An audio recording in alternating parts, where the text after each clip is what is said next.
まずはアンディさんからプレゼンテーションをお願いします。Thank you very much. What we think about the relationship between art and the cities is, I think, defined by what we consider art to be. I think a different way of thinking about art can provoke a different way of thinking about where art exists in the city and what purpose it can serve for that city. But before we think about art, I just want us to think about cities.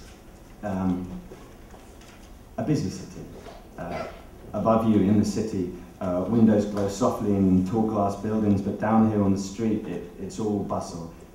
People wash in and out of shops and restaurants. You're surrounded by a sea of sounds, voices, music playing through badly made speakers, distant sirens. Nothing is clear or distinct. Sounds on top of other sounds, a disorientating sea of images and signs and symbols. This city could be any city. It could be London, it could be Tokyo, it could be Jacksonville, Florida, it could be Munster, it could be Wolverhampton, it could be Addis Ababa.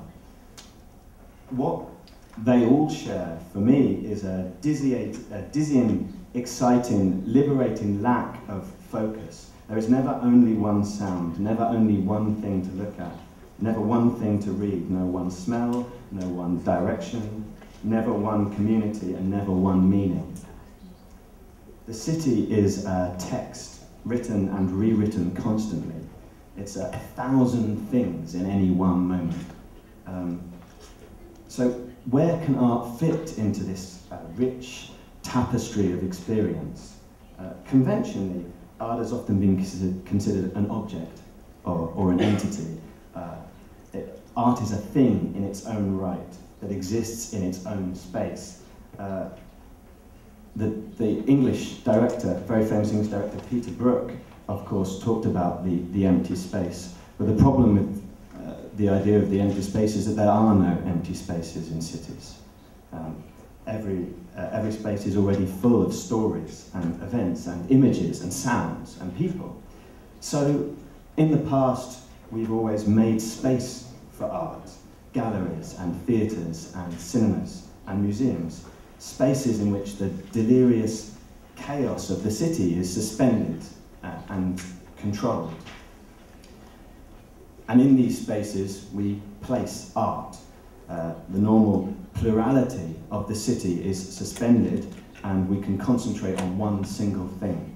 And thus, that dictates the relationship between a city and its art. The city makes space for art, spaces that exist outside of the normal rules of the city, away from the multiplicity of uncontrollable, unpredictable circumstances that make up our everyday experience. And these spaces and this art provide an opportunity to escape from the busy business of the city. Meanwhile, it carries on around them. These spaces are considered vital to the health of a city. They provide an opportunity for people to think and reflect and be entertained. But I think there is also another way to think about art. Talking about theatre, the artist Tim Crouch, who is here this week, and in fact he's sitting right there, he said, and you can see his show tomorrow, which is very good. He said that there is only one site in theatre, and that is the audience. That's where the play takes place. Forget all the other stuff, forget the sets and the costumes, or even the physical location. This is an idea of art not as an object, but as an experience. That's where the play takes place. You know? Audience make the art through their engagement with that event. Without the audience, it doesn't exist. In Tim's shows, he talks directly to the audience. He looks you in the eye. There is no attempt to disguise the place where we are or the people around us. We are all existing in this place, listening to Tim talking to us. The show is something that is happening to us right now. It's maybe best thought of as a relationship, or a series of relationships. A relationship between us and Tim, and a relationship between us and the people and the world around us.